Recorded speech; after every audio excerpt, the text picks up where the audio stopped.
بسم الله الرحمن الرحيم. فاتح الله يغفر الذنوب ويستر العيوب ويسر الأمور على المسلمين. يكفينا وإياكم شر الطاغين وشر الباغين وشر الحاسدين وشر المستكبرين. يرحم المسلمين، يفرج على المسلمين، أن يوفقنا لمن يحب ويرضى، يختم لنا بالحسنى ويجعلنا وإياكم في مستقر رحمته مع اللطف والعافية.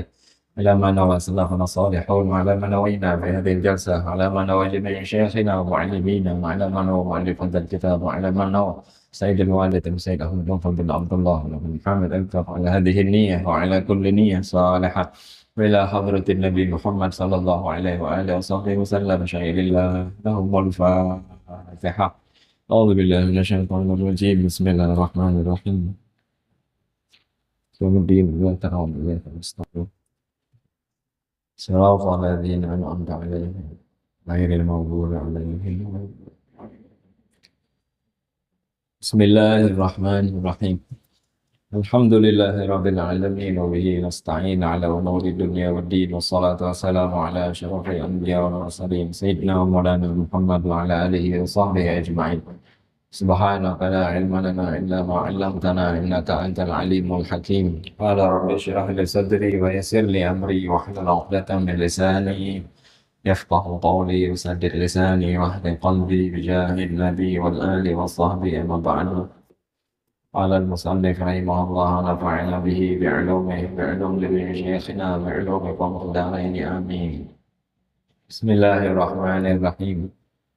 نذرت أن أعتكف في هذا المسجد ما دمت فيه.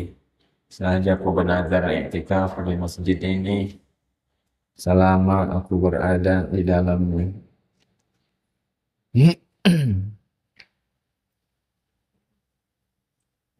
Bismillahirrahmanirrahim.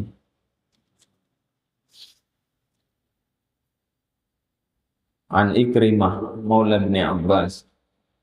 Sudah ya. Malam kami selalu kesimpulan dari kisah atau nasihat yang ada di kitab Mawa'idul Usfuriyah ini, yaitu di hari kiamat kena, bila terjadi hari kiamat lalu berlakulah apa yang berlaku di antara hal yang terjadi kena, seberataan kita mendapatkan buku catatan amal, kan kayak itu semalam. Wa amma man utiya kitabahu biyaminihi sawfa yuhasabu hisaban yasira wa yanqalibu ila ahlihi masrura.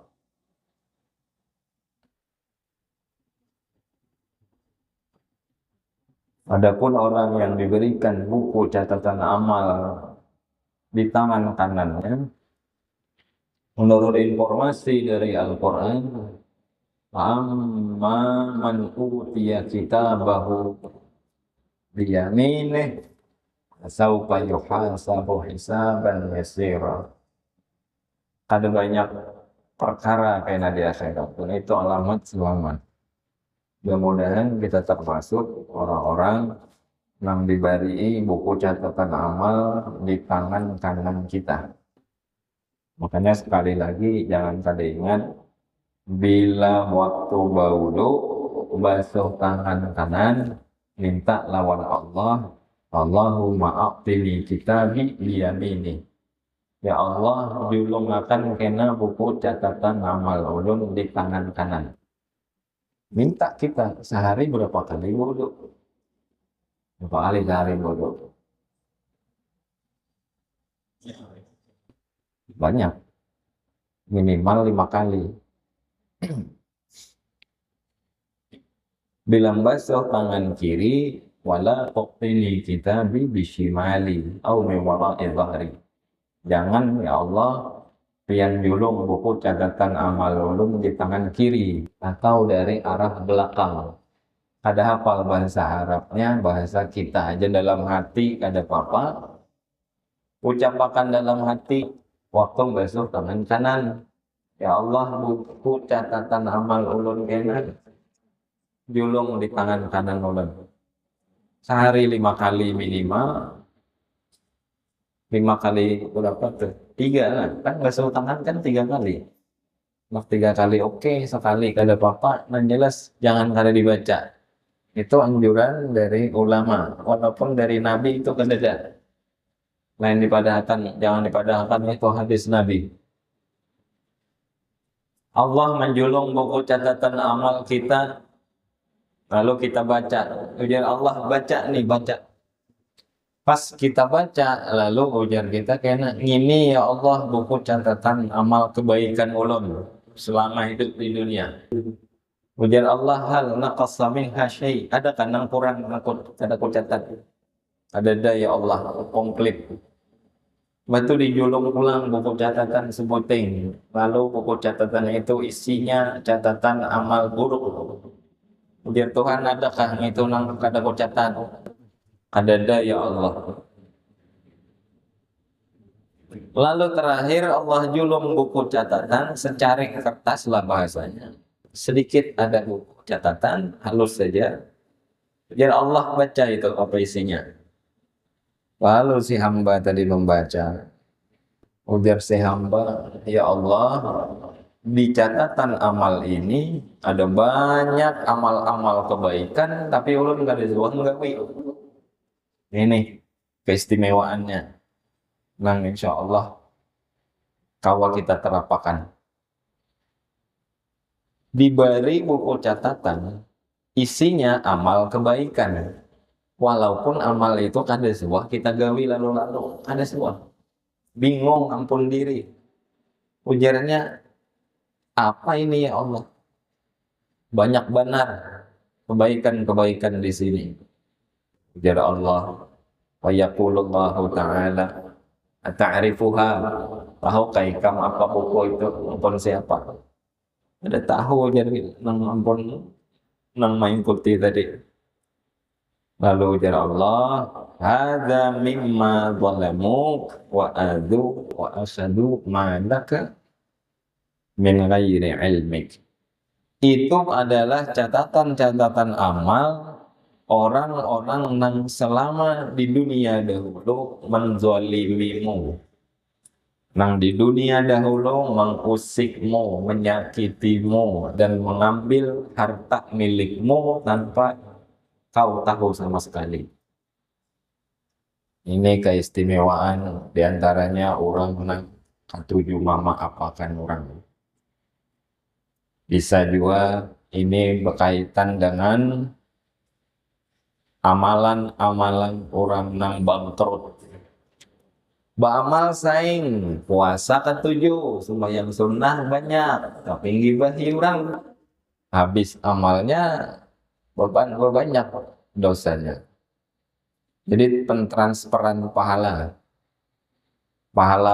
manusia bisa ditransfer Allah ke orang lain tergantung tingkah lakunya, tindakannya selama di dunia. Pelajaran juga yang kita ambil di sini, amal ibadah yang sudah kita gawi amun kawa itu ya gasan kita aja di akhirat. Tidak usah dinyulung ke orang. Woyo kita menggawi. Lalu kenapa maka harus dinyulung ke orang? Paham ini kira-kira? Jadi ini sejujurnya lebih menjurus kepada disuruh hati-hati jangan sampai pahala yang kita gawi nilainya kena kada dari sisi Allah. Di akhirat kita kada lihat karena dijulung ke orang lain. Maka naudzubillah. Mudah-mudahan pahala yang kita gawi, amal ibadah yang kita gawi dan diberi pahala oleh Allah atas amal itu awet sampai di padang mahsyar di akhirat kelak kita cicipi bibir amalan itu. Seterusnya mana ini? Hikayatun, ada kisah. Ini kan isinya kisah melulu. An Ibrahim bin Adham. Ibrahim bin Adham ini sudah dulu kisah beliau ini ada. Ibrahim bin Adham kelahiran mana? Afghanistan. Beliau ini tokoh sufi, banyak di kitab-kitab manaqib. Kalau memandir keutamaan, keistimewaan, kehebatan ini orang tentu sangat banyak segudang bejibun keistimewaan. Walaupun aslinya awalnya bukan tokoh sufi, awalnya beliau ini adalah pemimpin, seorang raja bahkan. Lalu beliau taubat, diberi oleh Allah keistimewaan untuk berjalan menuju ke jalan ahli sufi. Digiring beliau sampai akhirnya menjadi wali besar, menjadi tokoh, dan kalam-kalamnya, panderan-panderan sidin selalu diambil, dikutip, diterapkan oleh orang-orang setelahnya. Dulu sudah kita kisah Ibrahim bin Adham, mungkin ingat kisahnya, ada orang makan, Ibrahim bin Adham lagi makan roti, pulang ke hutan mencari buruan, waktu istirahat makan roti, rotinya dipatok burung gagak. Saya ingat. Jadi perbekalan sidinnya roti, hendak makan dipatok gagak, dibawa terabang oleh gagak tadi. Kasal sidin, lalu diiringi sampai ke atas gunung. Di gunung ada lalakian nang tak ikan sudah beberapa hari di situ, kada kau bergerak, dijarat orang, tapi tetap diberi oleh Allah rizki. Burung gagak tukang atari. Masa kita nang kada terikat ini panik kita. Jangan sampai. Coba kita bayangkan. Ada hamba Allah, hendaknya di atas gunung, dalam posisi awaknya terikat lawan tali. Rizkinya belum habis, emang logika kita. Kayak apa ini makan? Logika main akan lo. Walaupun agama kada boleh pakai ro'yu, logika, karena jadi liberal. Ada orang berdiam di atas gunung. Jangan orang lah, kita haya-haya, anggap aja deh kisahnya. Kita ulun pian, tak ikat, kalau aku bergerak, ikat nah terpasong. Andaknya di atas gunung. Ada di lalu-lalu orang menang tahu. Kayak kita kira-kira. Panik ya. Nak nelpon ada HP di kantong, ambil HP. Ada HP-nya itu bekas dirampok orang. Sudah ini kisahnya. Kita ulangi sedikit, sekira tambah ingat. Akhirnya, karena ini memang makhluk Allah, nang rezekinya belum habis, maka Allah kirim burung gagak untuk memberi makanannya. Padahal posisinya terjerat, terikat, aku bergerak. Masih aja ada rezeki. Nah, kemudian ulama ngomentari kisah itu, seorang hamba nang itu aja kada panik, masa kita nang kada terjerat, kada terpasung, nang kawahan nak kemana lalu-lalu, maka panik. Biar orang nang kada paham aja nang panik. Kita jangan kemana-mana kita belajar. Sabaratan guru itu sudah memadahkan rezeki madmun, rezeki madmun. Rizku sudah dijamin. Wa ma min dabbah fil ardi illa 'alallah rizquha. Tidak ada siapapun yang berjalan melata di atas muka bumi kecuali rezekinya sudah dijamin dan ditanggung oleh Allah. Kalau rezeki dan rezeki sudah dijamin ditanggung oleh Allah, kenapa maka panik kayak itu pertanyaannya. Jadi jangan oleh diri seorang panik. Syair narancak dibaca Sayyid Muhammad bin Alawi al-Maliki, ya qalbi billah wa huwa al-muqtil mani' warda bi qada'illah illa lillah raja. Ya qalbi, wahai hatiku, pandiri hati kita, billah, percayakanlah seluruh urusanmu kepada Allah. Fa huwa al-muqtil mani', dialah yang mencegah, dialah yang maha memberi. Kada kawa usaha kita, semuaan yang ada lawan kita, la haula wala quwwata illa billah. Maaf belau, maaf panik, jangan diulang-ulang. Itu kisahnya Ibrahim bin Adham. Nang sidin melihat langsung, nang sidin pikirakan, ini ada hamba ta'ikat, tajarat, karena usaha, datang burung memberi rezeki kalau memang rezekinya belum habis. Tapi jangan diumandangkan kisah ini berdiam di rumah, tutup lawang, tutup lalongkang, nonton TV, buka YouTube, pada mau bergawe, rumput ulang. Salah, paham kita. Lalu ujar Ibrahim bin Adham, dikisahkan Ibrahim bin Adham ini punya budak Ibna wa Sab'un, 72 orang. Budak itu larang. Ini berisi 72. Falam mata ketika beliau tobat. Waraja ilallah, dan beliau kembali ke jalan Allah. Di sini ini preman dulu. Banyak aja wali-wali bahari, tokoh-tokoh dahulu itu asalnya penjahat, tapi tobat. Bishr al-Hafi, pemabuk berat. Fudail bin Iyad, perampok ulung. Atabatul Ghulam, perampok nang paling ditakutani di zaman Imam Hasan al-Basri. Semuaan menjadi tokoh sufi, ulama besar. Nang di masa tua mereka masih mau belajar. Itu aku lain belajar ya. Sayupnya aku belajar udah Tuhan. Itu bila lagi itu. Waktu sidin tobat, akta qajami'ahum. Semuaan itu dimerdekakan, dibebasakan. Buhanu barataan na ampih jadi budakku, bulikan barataan sana. Antumutulaqah, kalian merdeka semuanya. Sudah dibebaskan. Lalu suatu hari sidin ini berjalan, bertemuan lawan mantan budak sidin nang sedang asik minum khamar. Ya anggap lagi minum malaga kayak itu. Udah 6 botol udah habis. Ini mantan budak Ibrahim bin Adham.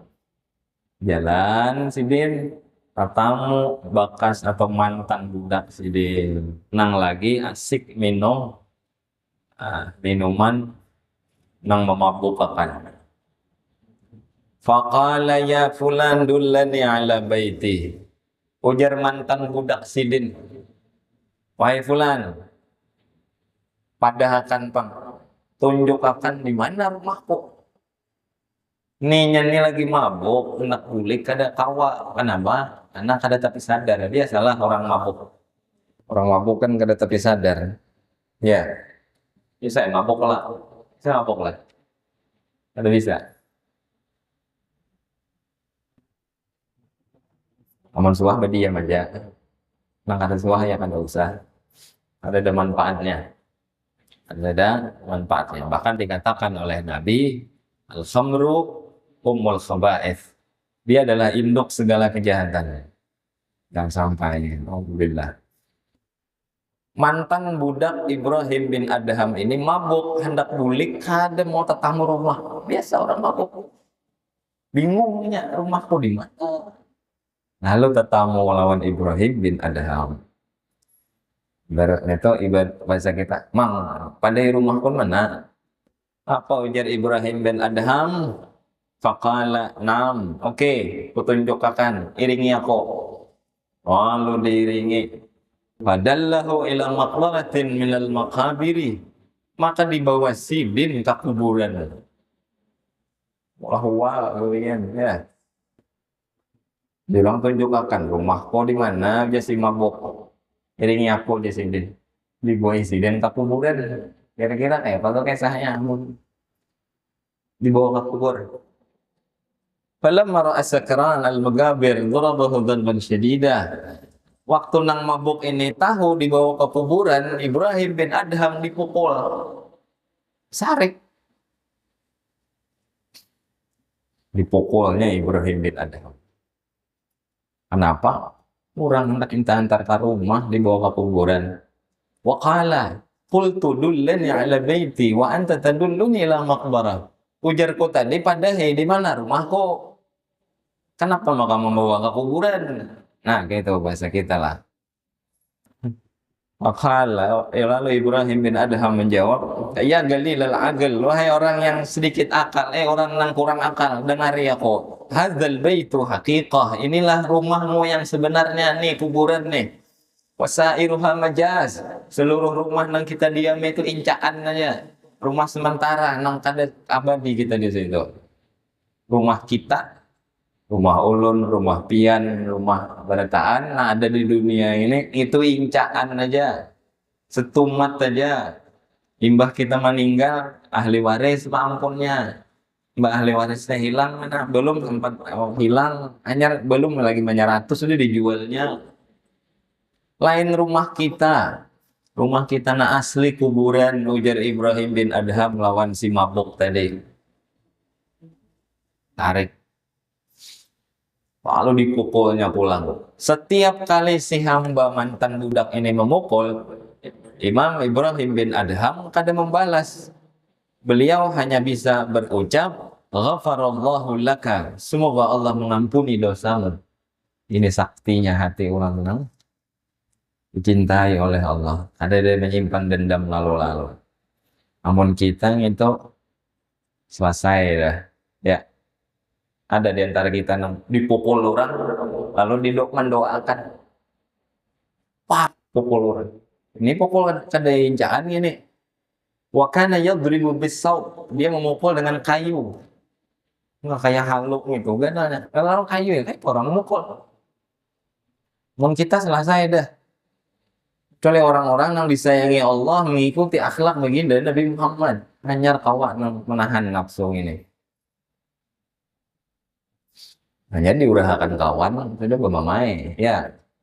Dipukul sekali, balas 4 kali. Pukul orang lawan kayu, balasannya lawan mandau. Kadang lawan pistol sesekali. Belum lagi sampai derajat yang sama diajarkan oleh Nabi Muhammad adalah kesabaran dan sifat lambat sarik atau hilm. Ngalih memang yang menai memander. Sabar karena kaitannya ya lawan kisah di awal tadi diantaranya. Karena sabar, karena ada apa-apa, Allah memberi kena pahala nang kadek suah kita gawi lalu-lalu. Ada itu kena bonusnya. Ya lalu bingung di akhirat melihat buku catatan amal itu kenapa makang ini ada aku disuah gawi. Apa tadi ujar Allah? Hadza mimma zalamu, itulah balasan amal kebaikan yang kuberikan untukmu dengan sebab perilaku orang-orang yang dahulu menzalimimu. Mudahan kita diberi Allah hati nang penyabar, nang kandalambat sari, nang kawa menahan, wal kadhiminal ghaidh, orang-orang yang menahan sifat marahnya, sanggupnya nahan demi mendapatkan ridha Allah. Menyendak membalas kawa aja. Amun yang membalas kada kawa kada wani sabar aja aku jadi itu lain sabar gitu.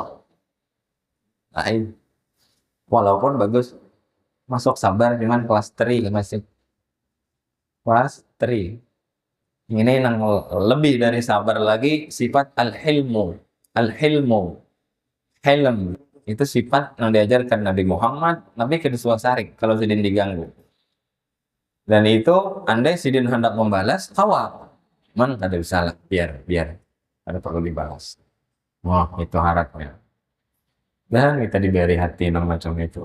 Dianiaya orang dalam artian enggak kayak dipitnah, digosip, sambati, caci orang, dihina orang. Ya, anggapi lawan senyuman aja. Ya, habis baterai ini orang ampih ya kan. Pombet seorang kena lalu ampih muyak. Namun dibalas tapi mau habis. Imam Ibrahim bin Adham waktu disakiti dipukul tadi sidin hanya kawa berucap yaqulu Ibrahim ghafarallahu lak, semoga Allah mengampuni dosamu. Setiap kali dipukul itu sidin doakan. Kemudian kada lawas Waja'a rajulun akhar wa qala ya fulan ma tasna'u tadrik maulaka alladhi a'taka. Wahai fulan, kenapa ikam memukuli sidin sekitar? Kenapa ikam maka memukuli sidin? Sidin ini tahu lah ikam siapa? Sidin ini Ibrahim bin Adham, orang yang memerdekakan kita dahulu. Aku, ikam itu dulu mantan budak sidin. Baik sidin lawan kita, kalau dibebasakan, namun kita harus bayar memerdekakan diri kita, mahal. Haram. Lalunya sadar, tahunya. Oh iya kah dia? Kira aku siapa tadi ya? Lalu sidin minta apa? Si budak ini minta maaf. Wa'tazar ilaih. Dia minta maaf. Apa ujar Imam Ibrahim? Qabiltu wa afawtu wa tajawaztu anhu. Aku ampuni kamu, aku maafi, sudah anggap kada ada apa-apa, biar berelaan aja kita, aku kada saring, santai aja. Wa qala dharib. Orang yang memukul ini berpandir pulang. Ya Maulai, wahai tuanku, dulu ketika aku memukulmu, setiap kali aku menyakitimu, engkau selalu mendoakan aku dengan doa yang baik. Kenapa kayak itu? Kok sampai kayak itu?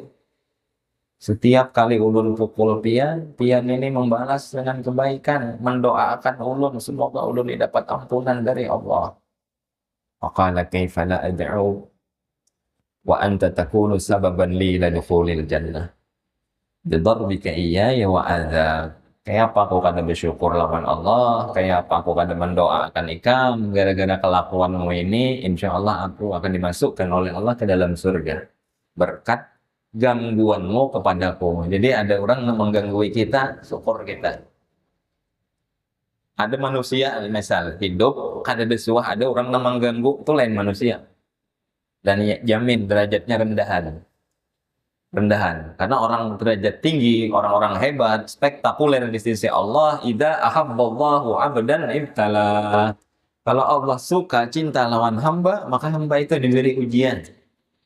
Mau hidup lempeng, hendak ada rintangan. Ada mungkin. Kehendaknya kalau manusia itu cinta aja lawan ini baratahan, kada ada yang mengganggu-ganggu, kada mungkin. Ridwan nas ghayatun la tudrak. Kecintaan seluruh manusia lawan kita itu hanya impian belaka yang kada bakal bisa kita capai. Jangankan kita hamba yang penuh dosa, Nabi SAW Muhammad bin Abdullah akramil rusul, Nabi Muhammad tadi banyak yang benci, apalagi kita. Jadi jangan mimpilah. Lalu kayak apa bang? Nah karena memang itu sudah sunnatullah, mau kada mau kita mesti dihadapkan dengan orang-orang nangke itu, siapapun kita pasti ada orang nang kada katuju lawan kita. Lalu kayak apa? Sabar walaupun kau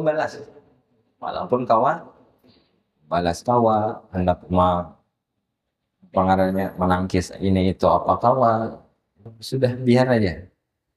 Nah sama kayak Imam Ibrahim bin Adham ini udah sidin.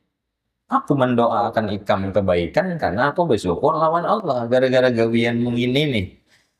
Itu yang menjadikan aku sebab masuk ke dalam surganya Allah. Terima kasih. Maka jadi banyak ulama-ulama dahulu, orang-orang tokoh-tokoh sufi bahari, orang-orang ulama-ulama salaf kita, nah ketika mereka disakiti, mereka bahkan memberikan hadiah. Itu akhlak Nabi Muhammad. Nang kisah sidin selalu kita dengar dan rancak biasanya, apalagi di bulan Maulid, Nabi Muhammad rancak diludahi orang. Sudah dengar kan? Diludahi oleh orang Yahudi. Setiap hari lewat Nabi di situ pasti diludahi orang Yahudi, dan kada suah dibalas oleh Nabi Muhammad. Suatu hari kada ada lagi nang meludahi, Nabi bingung, ini kemana nang rancak meludahi aku? Dia bilang sahabat Nabi, ini garing Rasulullah, ini garing. Ya sudah ajar Nabi kalau garing, idzan nahnu nazuruh, kita ziarahi, kita elangi. Dielangi oleh Nabi, bukan hanya diilangi aja, dibawakan bubur sarit. Bubur sarit itu bubur yang paling enak. Bubur lah, kayak kita subuh itu ya anggap kayak makan bubur ayam kan nyaman kan. Subuh, baru lapar, ibadah subuh anggap sarapan. Ada orang memberi bubur ayam, nyamannya bubur ayam. dilangi oleh Nabi, dibawakan bubur sari, disuapi oleh Nabi Muhammad. Padahal nang disuapi ini satu Yahudi, dua setiap hari meludahi Nabi, tiga ini jahat lawan agamanya Allah. Akan suah Nabi sari. Bahkan imbah mendapatkan perlakuan itu dari Nabi Muhammad, si Yahudi bersyahadat, asyhadu an la ilaha illallah wa asyhadu annaka rasulullah. Keren akhlaknya Nabi Muhammad. Jadi dari pelajaran ini bisa kita ambil hikmah lah, mungkin satu di antaranya mudahan juga kita kau bersabar kayak Imam Ibrahim bin Adham, karena kayak apapun kita hidup pasti musibah itu ada. Di antara musibah dan ujian pasti ada orang yang kada ketujuh lawan kita. Hadapi, bijaksanai, maafi kalau bisa. Mudah-mudahan itu jadi sebab kena di akhirat buku catatan amal kita banyak, nang kada suah lalu-lalu kita gawi amal itu. Karena itu hadiah dari Allah bagi orang-orang yang memiliki hati yang sabar. Mudah-mudahan Allah perkenankan kita menjadi hamba-hambanya yang dipilih, memiliki hati yang penuh dengan kesabaran, hati yang kada pendendam, hati yang selalu merasa bahwa segala sesuatu ini kehendak Allah dan kita bisa menerima apapun yang terjadi lawan kita, sehingga mampu kita untuk menjalani hidup dengan penuh makna, yaitu mencari ridha dan cintanya Allah Subhanahu wa taala dan cintanya Nabi Muhammad sallallahu alaihi wasallam. Seterusnya dari Asma bin Umais radhiyallahu taala anha. Mudah-mudahan panjang umur barataan, kayaknya insyaallah kita sambung selalu dalam ketaatan, ketakwaan, kesehatan, keafiatan, dan selalu bawa iman, Islam, ihsan sampai mati, bawa husnul khatimah. Amin ya rabbal alamin. Ala hadhihi niyah wa ala kulli niyah salihah wa ila hadratin nabi al-fatihah.